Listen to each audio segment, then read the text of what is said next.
Hello friends, आज हम आपके लिए NCERT polity class 9th and chapter 4th लेके आई हूँ। चैप्टर फर्स्ट टू 1, 2, 3 मैंने अपने प्लेलिस्ट में अपलोड कर दिए हैं, आप जाके देख सकते हैं। चैप्टर 4 है हमारा चुनावी राजनीति। चुनाव एक ऐसी व्यवस्था जिसमें लोग नियमित अंतराल पर अपने प्रतिनिधि को चुन सकते हैं और बदल भी सकते हैं, उसे हम चुनाव कहते हैं। चुनाव जैसे कि हम अपना नेता चुनना जो हमारी सरकार चलाए और हमें देखे और हमारे कामों को चला सके, उसे हम चुनाव कहते हैं। चुनाव में चुनने वाला प्रतिनिधि होता है। चुनाव की ज़रूरतें क्यों होती है, मतलब हमें चुनाव की ज़रूरतें क्यों पड़ती है। चुनाव लोगों को सरकार के कामकाज का फैसला करने का अवसर देती है। सरकार और कानून का देश निर्देश करने वाली पार्टी का चुनाव करने के लिए किया जाता है। लोगों पसंद के उम्मीदवार को चुनते हैं। बड़े समुदाय के लोगों के साथ साथ बैठकर रोज फैसले नहीं ले सकते, इसलिए वे चुनाव को ज़रूरत देते हैं। कानून वाले को चुनाव करने के लिए, कानून का जो न्याय करने के लिए और सरकार बनाना और देश के लिए फैसला लेने के लिए हम चुनाव की ज़रूरतें पड़ती हैं। चुनाव की लोकतांत्रिक मानने का अधिकार, स्वतंत्र और निष्पक्ष चुनाव, सभी को मतदार मिले ही और एक वोट एक मूल्य, सभी को एक वोट अवश्य देना चाहिए। चुनाव का वैकल्पिक उपलब्ध हो और नियमित अंतराल पर चुनाव, मतलब जैसे कि समय समय पर हमारे यहाँ 5 साल बाद चुनाव होते हैं, तो वो हमारा समय अंतराल पर चुनाव होना चाहिए और लोगों की इच्छा अनुसार शासक चुने। जो हमारा जो प्रधानमंत्री, हम उसे नेता चुनते हैं, वो हमारी पसंद का होना चाहिए। राजनीतिक प्रतिद्वंद्विता, चुनाव का मतलब राजनीतिक प्रतिनिधियां हैं। इसका नुकसान भी है। अब हम नुकसान के बारे में बात करेंगे। हर बस्ती, हर घर में बंटवारे जैसी स्थिति होती है। विभिन्न दल के लोग नाव एक दूसरे के खिलाफ आरोप लगाते हैं। नए चुनाव जीतने के लिए तरह तरह के हथकंडे भी अपनाते हैं। समान के सेना करने की चाह रखने वाले अच्छे लोग चुनाव में नहीं आते, मतलब जो सेना से सामना करते हैं वो सामने नहीं आते। चुनाव का मतलब ही राजनीतिक होता है। इसे प्रतिद्वंद कहते हैं, मतलब हमें नुकसान होता है। नियमित चुनाव मुकाबले का लाभ। नियमित चुनाव में जो मुकाबले में जो लोग आते हैं उन्हें हम कहते हैं। राजनीतिक पार्टी को मजबूरन जनता की सेवा करनी पड़ती है। जो हमारी जो पार्टी होती है, जो हमारे जैसे कि आम लोग होते हैं, उन्हें जनता की सेवा करनी होती है। राजनीतिक दल उन्हें सत्ता का लाभ मिलता है। लोगों की इच्छा अनुसार मुद्दे होते हैं और लोक प्रभाविता अलग अलग चुनाव पर फिर जीते जाते हैं। चुनाव प्रणाली, हमारे यहाँ लोकसभा व विधानसभा के चुनाव हर 5 साल बाद होते हैं। 5 साल बाद चुने हुए प्रतिनिधियों का कार्यकाल समय लोकसभा व विधानसभा अंग में होता है। फिर सभी क्षेत्र में एक ही दिन या छोटे अंतराल में अलग अलग दिन चुनाव होते हैं। इसे आम चुनाव कहते हैं, जो 5 साल बाद होते हैं। उपचुनाव, कई बार सिर्फ एक क्षेत्र में चुनाव होते हैं जो किसी सदस्य की मृत्यु या इस्तीफा से खाली होता है। कोई जैसे कि खत्म हो जाता है तो वो एक जिले में ही चुनाव होता है, जिस जिले में वो जो खत्म हुए हैं, मृत्यु हुई है उनकी। चुनाव क्षेत्र, चुनाव के उद्देश्य से देश के अनेक क्षेत्रों में बांट लिया गया है। इन्हें निर्वाचन क्षेत्र भी कहते हैं। लोकसभा चुनाव के लिए देश के 543 निर्वाचन क्षेत्र में बांटा गया है। हर क्षेत्र में चुने गए प्रतिनिधियों का संसद कहते हैं। प्रत्येक राज्य को उसकी विधानसभा की सीटों के हिसाब से बांटा गया है। इन सीटों से निर्वाचित प्रतिनिधियों को विधायिका कहते हैं। पंचायत व नगर पालिका में पंचायत को कई बड़े भागों में बांटा गया है। जो छोटे छोटे निर्वाचन क्षेत्र, प्रत्येक बोर्ड से पंचायत नगर पालिका के लिए एक सदस्य का चुनाव होता है और कई बार निर्वाचन क्षेत्र से सीटें भी कहा जाता है, क्योंकि हर क्षेत्र संसद विधानसभा की एक सीट का प्रतिनिधित्व करता है। मतलब संसद जो होता है वो किसी न किसी एक को प्रतिनिधित्व चुनता है।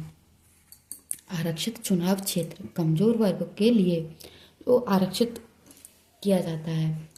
कुछ चुनाव क्षेत्र अनुसूचित जाति व अनुसूचित जनजाति के लिए भी आरक्षित किए जाते हैं, जैसे कि लोकसभा में 84 सीट अनुसूचित जाति और 47 सीट अनुसूचित जनजाति के लिए की जाती है। 26 जनवरी 2019 को इसकी स्थिति रिपोर्ट आई थी। ग्रामीण व शहरी स्थानीय निकायों में 1/3 सीटों महिलाओं के लिए आरक्षित की गई थी। जो 1/3 सीट होती थी वो ओनली महिला के लिए आई थी। मतदान सूची। लोकतांत्रिक चुनाव में मतदान की योग्यता रखने वाले की सूची में मतदान सूची कहते हैं। मतलब जो लोकतंत्र में जो वोट देने का अधिकार होता है उसे मतदान सूची में नाम होता है, उसे हम मत सूची कहते हैं। उम्मीदवारों के नामांकन।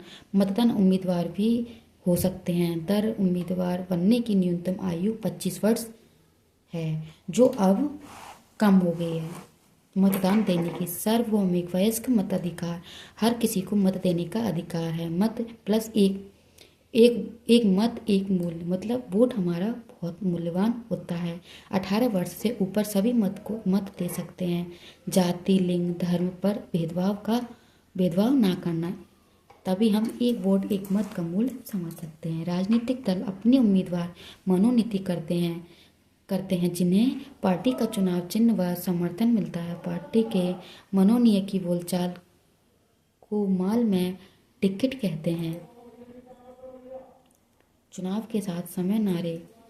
इंदिरा गांधी के नेतृत्व वाली कांग्रेस पार्टी ने 1971 के लोकसभा चुनाव में गरीबी हटाओ का नारा दिया था। जयप्रकाश नारायण ने नेतृत्व में जनता पार्टी ने लोकतंत्र बचाया। जयप्रकाश नारायण थे, उन्होंने लोकतंत्र बचाओ का नारा दिया था। वामपंथी दल 1977 में, मतलब 1977 में पश्चिम बंगाल विधानसभा चुनाव में जमीन जीतने का नारा भी दिया था। 1983 में आंध्र प्रदेश विधानसभा चुनाव हुए थे।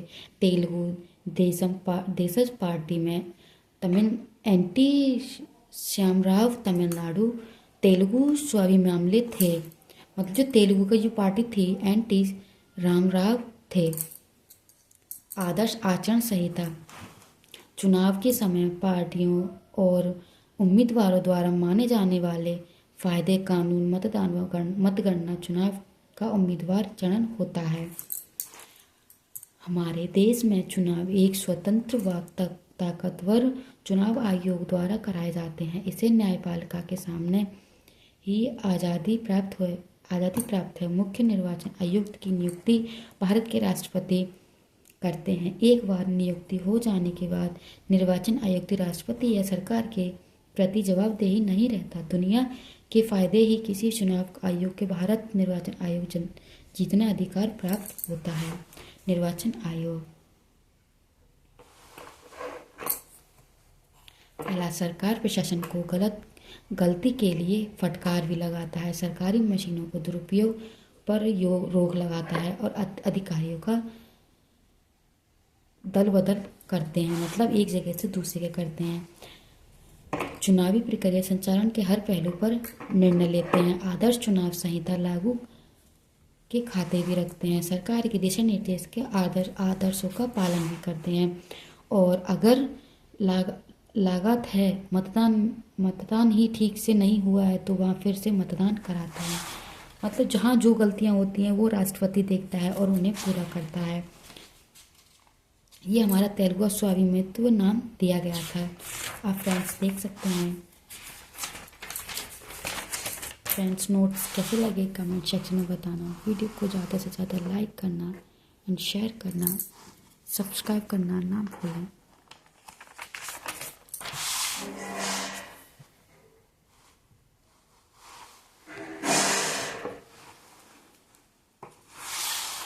फ्रेंड्स, आपको नोट्स बनाने से पहले बुक रीडिंग कर लेना बहुत ज़रूरी, तभी आपके लिए ये समझ में आएंगे। अनदर आप समझ नहीं सकते कि ये पॉइंट्स कहाँ से कैसे आया है। बुक रीडिंग करने के बाद ही आपको ये नोट प्रेफर करनी है।